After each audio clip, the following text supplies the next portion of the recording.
Students, आज का जो मेरा टॉपिक है वो है बायोलॉजिकल मेथड।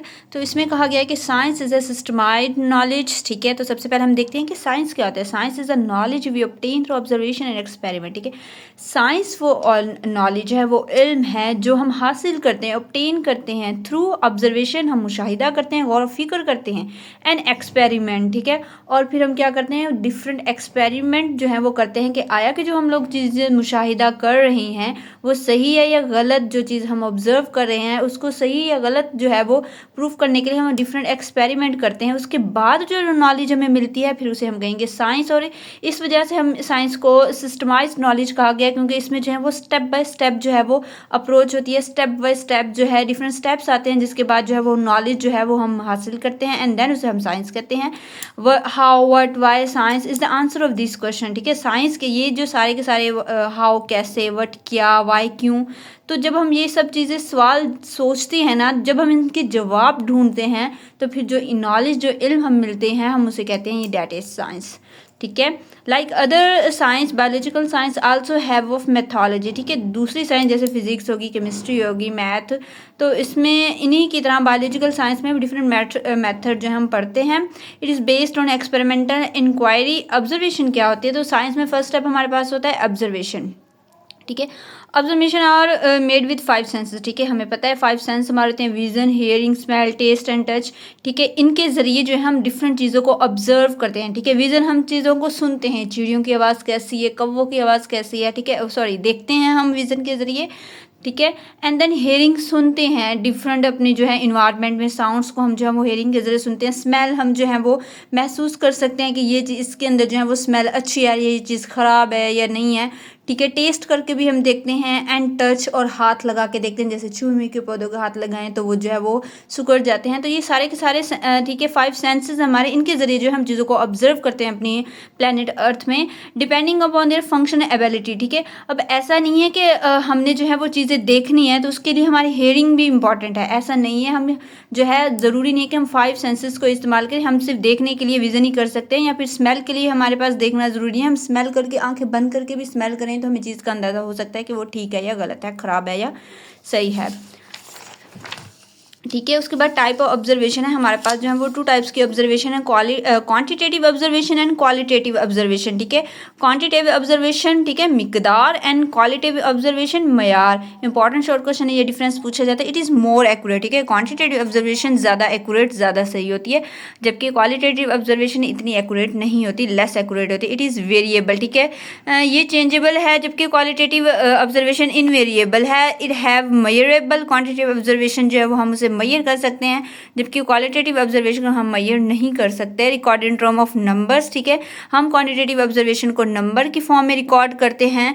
ठीक है, हमने कोई भी ऑब्जर्व किया, उसके बाद हमें डाटा भी तो बनाना होता है, उसको हम नंबर की फॉर्म में जो है वो रिकॉर्ड कर सकते हैं, लेकिन क्वालिटेटिव ऑब्जर्वेशन को हम रिकॉर्ड नहीं कर सकते इन टर्म ऑफ नंबर्स। ठीक है, जबकि ऑब्जर्वेशन के बाद जो नेक्स्ट स्टेप आता है साइंस में वो होती है हाइपोथेसिस। ठीक है, hypothesis an observer organize observation into data form and give a statement as per experience and background knowledge of the event. ठीक है, अब क्या होता है कि उस ऑब्जर्वर ने जो है वो ऑब्जर्वेशन, जितनी भी उसने ऑब्जर्वेशन की उसको ऑर्गेनाइज करता है डाटा में।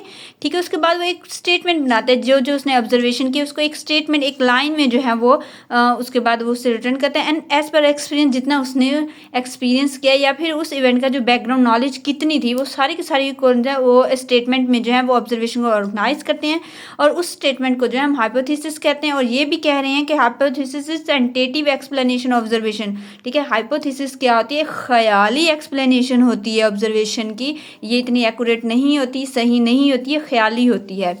एंड देन जो है फिर यहाँ पे उन्होंने जो है बताया गया है कि देखिए बायोलॉजिकल मेथड में हम चीज़ों को ऑब्जर्व करते हैं, कोई भी क्वेश्चन हमारे दिमाग में है हम उसको ऑब्जर्व करते हैं सबसे पहले, फिर उस ऑब्जर्वेशन को हम डाटा में ट्रांसफ़र करते हैं, उसको अरेंज करते हैं स्टेटमेंट में, एंड देन उससे जो है वो हाइपोथेसिस बनती है। फिर बताया गया कि हमारे पास ना हाइपोथेसिस की 2 टाइप्स है, डिडक्टिव रीजनिंग एंड इंडिडक्टिव रीजनिंग। ठीक है, डिडक्टिव रीजनिंग मीन रिड्यूस करना। ठीक है, बहुत बड़ी चीज़ जो है वो जर्नल से स्पेसिफिक की तरफ जो है वो ज़्यादा कंसंट्रेशन में थोड़ी कंसंट्रेशन की तरफ जो है वो चीज़ों को जो है वो बयान करना। It move from general to specific. ठीक है, ये आम से जो है वो ख़ास की तरफ जो है वो रीजनिंग ये जो है वो मूव करती है, जबकि इन डिडक्टिव रीजनिंग हम क्या कहते हैं, it move from specific to general, ये ख़ास से जो है वो आम की तरफ मूव करती है। Use logic if and then, ठीक है, हम डिडक्टिव रीजनिंग में जो लॉजिक इफ़ एंड देन है वो यूज़ करते हैं, जबकि इन डिडक्टिव रीजनिंग में हम ये दोनों चीज़ें यूज़ करते हैं, इफ़ एंड देन। अगर हम एग्जाम्पल देखें, वो कहते हैं कि we accept that all birds have wings, हमें पता है कि तमाम परिंदों के जो है वो पर होते हैं, और हमें ये भी पता है कि स्पैरो चिड़िया जो है वो एक परिंदा है।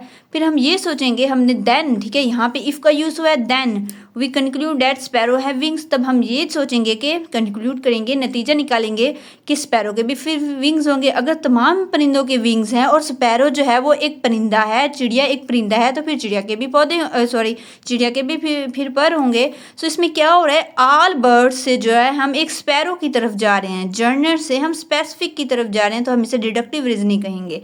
जबकि इनडिडक्टिव में क्या होगा कि if we know that sparrow have wings and are birds, हमें पता है कि चिड़िया के पर होते हैं और चिड़िया एक परिंदा है। We know that eagle, parrot, hawks, crow are birds, जबकि हमें पता है ये सारे के सारे एनिमल्स भी बर्ड्स हैं, तो फिर इन सबके भी तो पर होंगे ना।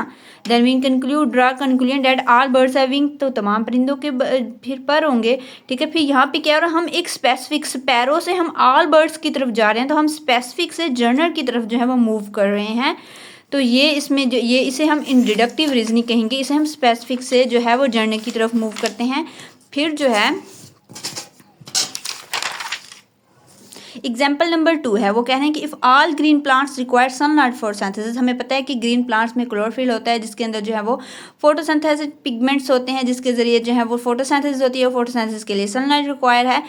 अगर तमाम ग्रीन प्लांट्स को सनलाइट रिक्वायर्ड है फोटोसिंथेसिस के लिए, फिर वो कहेंगे then any green plant when placed in dark would not synthesize glucose. फिर हम कहेंगे अगर किसी भी हम ग्रीन प्लांट को जो है किसी भी अंधेरी वाली जगह पे रखें जहाँ पे सूरज की रोशनी नहीं पहुँच सकती, तो इसका मतलब वो ग्लूकोज सिंथेसाइज नहीं करेंगे, ठीक है। ग्लूकोज क्या होता है, and product of photosynthesis, photosynthesis के नतीजे में जो हम जो है वो ग्लूकोज बनाते हैं, तो फिर वो जो प्लांट है जिसे हम अंधेरे में रखेंगे तो वो ग्लूकोज नहीं बना पाएगा, ठीक है। ये क्या हुआ, एक ऑल प्लांट से एनी प्लांट्स, एक स्पेसिफिक से, ठीक है, जनरल से स्पेसिफिक की तरफ गया है। जबकि if any green plant require sunlight for photosynthesis, अगर किसी ग्रीन पौधे को जो है वो सनलाइट चाहिए फोटोसिंथेसिस के लिए, इसका मतलब तमाम की तमाम ग्रीन प्लांट्स को जो है वो सनलाइट चाहिए फोटोसिंथेसिस के लिए। तो यहाँ पे क्या रहा है, स्पेसिफिक से जनरल की तरफ मूव हो रहा है, ठीक है। देखिए साइंटिस्ट जो है वो जब वो तहकीक करते थे, एक्सपेरिमेंट करते थे, वो दुनिया के सारे ग्रीन प्लांट्स को इस्तेमाल नहीं करते थे, वो किसी एक ग्रीन प्लांट्स को लेते थे और उसके ऊपर जो है वो एक्सपेरिमेंट करते थे, फिर जो कंक्लूजन निकलता था फिर वो सबके ऊपर अप्लाई करते थे। ऐसा नहीं है कि वो दुनिया का एक एक पौधा लेके जो है उसको शो कर रहे हैं, ठीक है, उसके ऊपर एक्सपेरिमेंट कर रहे हैं। तो फिर यहाँ पे कह रहे हैं कि science also therefore use in deductive method to generalise from specific event, ठीक है। वो कहते हैं कि साइंटिस्ट ज़्यादातर जो है वो इन डिडक्टिव जो है वो रीजनिंग इस्तेमाल करते थे एक्सपेरिमेंट के लिए, क्योंकि इसमें जो है हम जनरल से स्पेसिफिक से जनरल की तरफ जाते थे, राइट। सो ये हमारा आज का टॉपिक था, जिसमें जो है हम लोगों ने जो है वो बायोलॉजिकल मेथड पढ़ा। ये पार्ट 1 है, पार्ट 2 जो हम नेक्स्ट वीडियो में पढ़ेंगे।